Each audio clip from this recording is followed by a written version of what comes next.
for et since en anglais sont des mots qui se ressemblent beaucoup.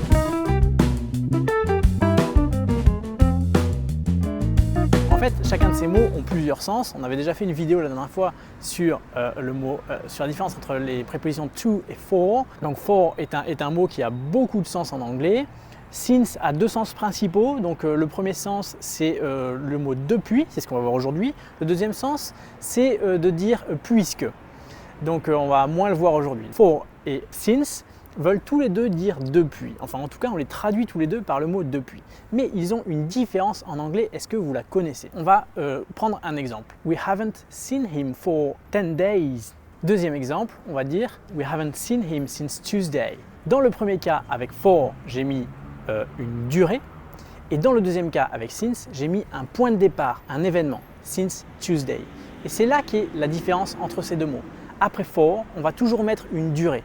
Par exemple, for 2 years, for 1 month, for 2 weeks, for 3 days, etc.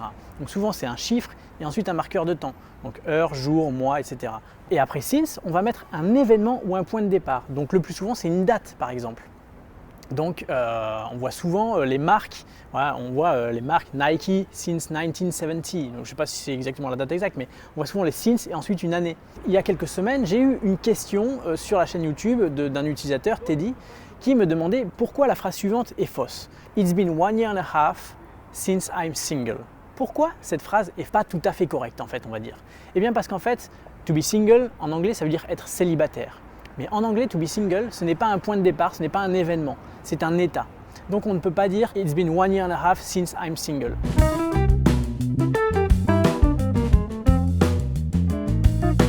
Éventuellement, on pourrait dire It's been a year and a half since I became single. Où là, on voit que single, c'est to become single, c'est un événement, un peu plus. Mais bon, en réalité, les anglophones ne vont jamais dire ça.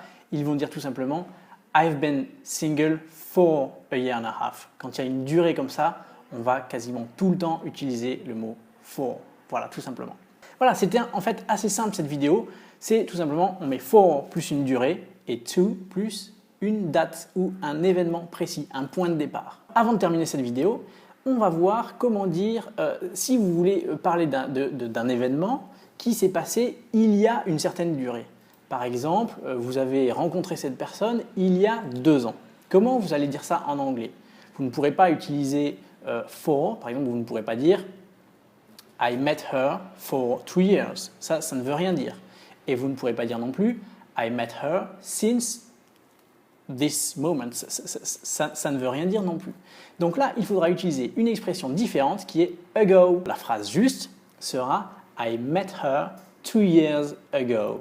Voilà, ago, c'est un troisième mot qu'on associe souvent à for et since, et la traduction est différente. Donc ça ne signifie pas depuis, ça signifie il y a. Donc I met her 2 years ago, je l'ai rencontrée il y a 2 ans. En général, ago va être associé à du prétérit parce que ça fait référence à un point précis dans le passé et c'est dans ce type de situation que l'on emploie le prétérit. Donc quasiment tout le temps quand vous verrez ago, vous utiliserez du prétérit. Voilà, merci d'avoir suivi cette vidéo, j'espère qu'elle vous a plu, qu'elle vous a aidé comme d'habitude. Et puis comme d'habitude, si c'est le cas, merci de mettre un petit pouce vers le haut et n'hésitez pas à nous rejoindre sur l'Espace Membre si vous voulez voir plus de cours, notamment avec Ben, le professeur anglais que vous voyez parfois sur la chaîne YouTube. Sur l'Espace Membre, il est très présent, donc n'hésitez pas si vous voulez en savoir plus. Merci, à bientôt, bye bye.